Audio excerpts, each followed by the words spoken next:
The Starliner incident that led astronauts to remain on the ISS for months instead of days has now been classified by NASA as a serious mishap. But what does that mean, and does it affect the Artemis program?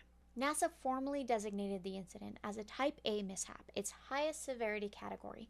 That means the situation had real potential for loss of vehicle and crew.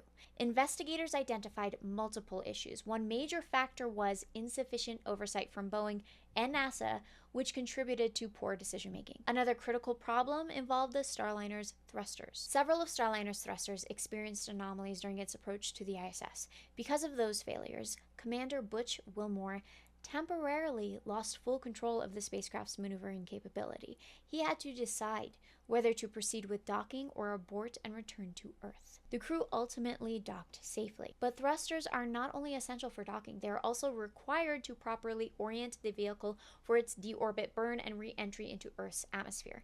Losing that control could have created a loss of vehicle and crew scenario. This was a serious close call, and it naturally raises questions about the next major crewed launch, Artemis II on the SLS. But it's important to understand that Starliner and SLS operate under different development models, with a key distinction in oversight. SLS follows a more traditional contracting structure. NASA owns much of the design and maintains deep oversight across contractors. Starliner was developed under a commercial certification model.